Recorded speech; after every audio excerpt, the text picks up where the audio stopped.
Good evening, students.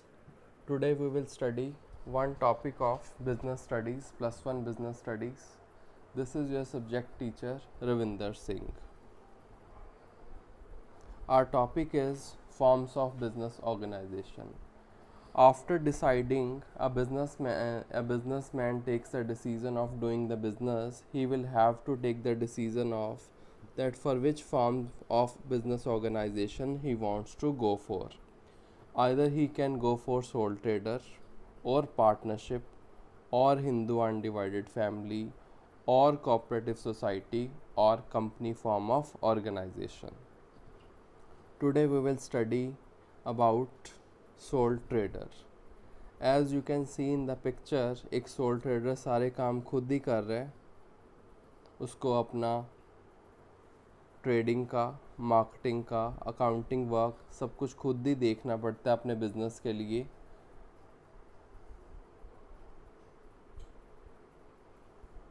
Now we study about its detailed meaning. It's a one person business and he invests entire capital, bear all the risk, take all the advantages and manages the business by himself. It is called individual proprietorship.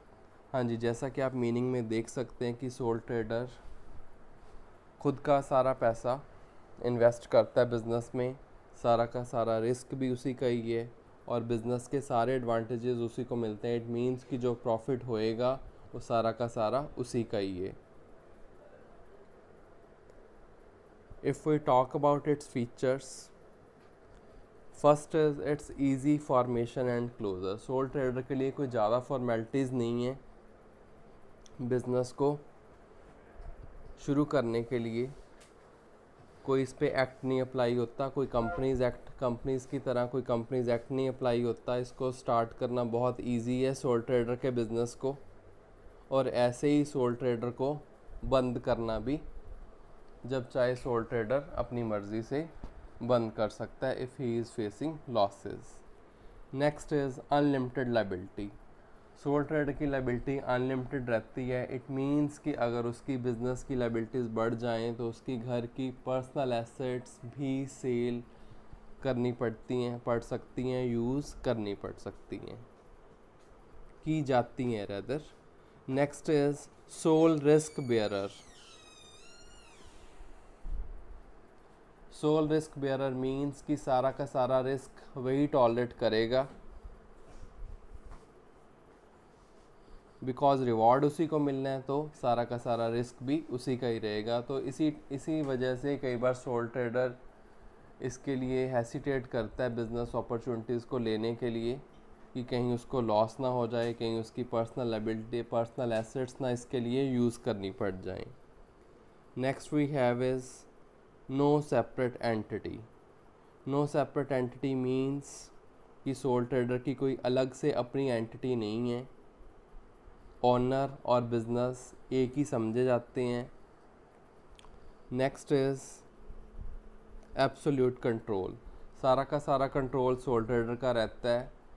वो चाहे तो किसी से business के लिए related advice ले सकता है, बट अल्टीमेटली कंट्रोल उसी का ही रहेगा कि वो कहाँ से चीज़ परचेज़ करेगा, कहाँ पे चीज़ सेल करेगा, कितना वो प्रॉफिट अर्न करेगा. तो सारा का सारे डिसीज़न उसी के ही हैं.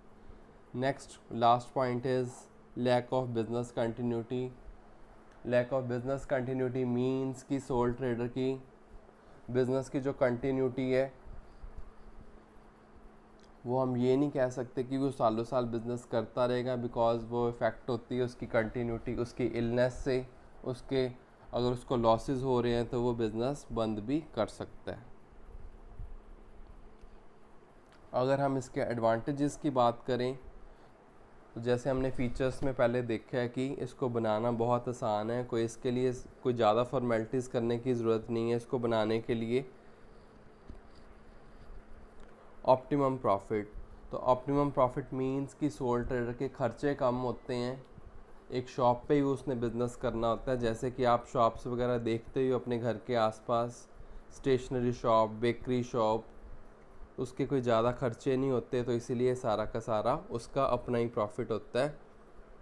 कोई शोरूम की तरह उसने कोई सेल्समैन ज़्यादा नहीं रखे होते, कोई उसके ज़्यादा एक्सपेंसेस नहीं होते शोरूम की तरह। नेक्स्ट, लो टैक्स। एक सोल ट्रेडर को ज़्यादा टैक्सेस नहीं पे करने पड़ते, इंडिविजुअल टैक्स के रेट्स उस पर अप्लाई होते हैं। Next is easy management. Easy management, सारा का सारा कंट्रोल सोल ट्रेडर के पास है, जैसा चाहे वो डिसीज़न ले सकता है अपने हिसाब से।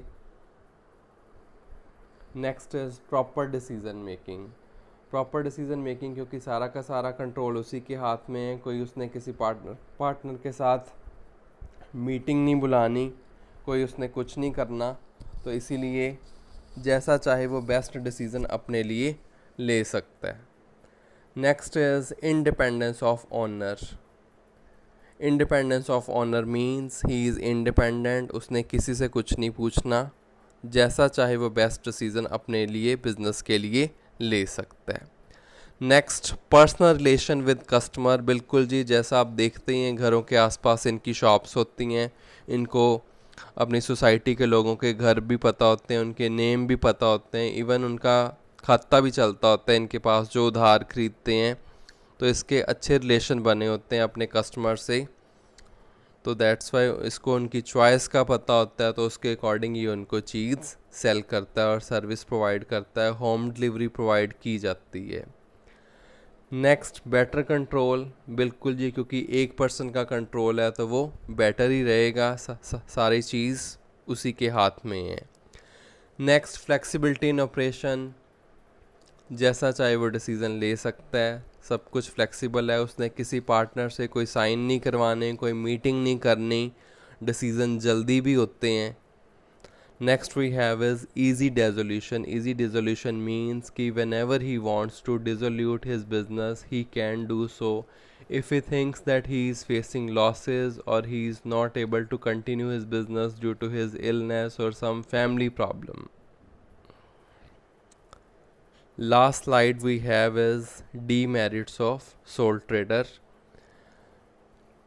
Obviously जैसे चीज़ों के फ़ायदे हैं नुकसान भी है, वैसे ही सोल ट्रेडर के भी हैं। First is limited capital.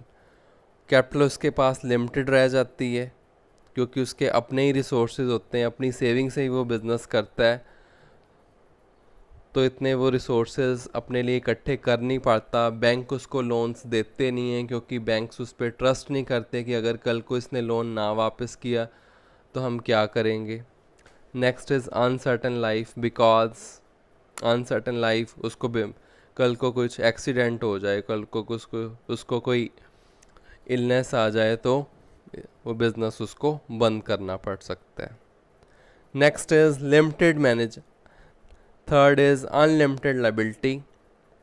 Unlimited liability is we have also discussed in features कि उसकी लायबिलिटी अनलिमिटेड होती है। अगर उसकी बिज़नेस की लायबिलिटीज़ बढ़ जाएंगी तो उसके घर की एसेट्स यूज़ की जाएंगी। ये हर टाइम उसके लिए एक अलार्म की तरह होती है ये चीज़, तो वो हेसिटेट करता है बिज़नेस के सम टाइम अपॉर्चुनिटीज़ को ग्रैब करने के लिए कि कहीं इससे मेरे को इतना लॉस ना हो जाए कि मेरी घर की एसेट्स भी सेल हो जाएं। Next is limited managerial ability. एक बंदा हर चीज़ में नहीं एफिशिएंट हो सकता, उसने अकाउंट्स भी देखने हैं, उसने ट्रेडिंग भी करनी है, उसने मार्केटिंग का भी देखना है, तो इसलिए कई बार कोई गलत डिसीज़न वो ले सकता है, तो this is again the drawback of soul trader.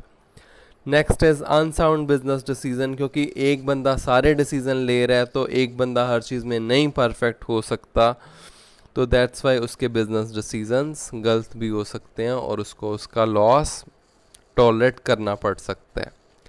Next is non availability of economies of large scale. बिल्कुल जी, हमें पता है कि जब बिज़नेस लार्ज स्केल पे किया जाता है तो हमें इकोनॉमीज़ मिलती हैं, बट यही अगर बिज़नेस उसका छोटे लेवल पे ही होता है या घरों के आसपास इनकी शॉप्स होती हैं तो उसको वो इकोनॉमीज़ का फ़ायदा नहीं मिल पाता जो बड़े बिजनेसमैन को मिलता है। Thank you, have a nice day.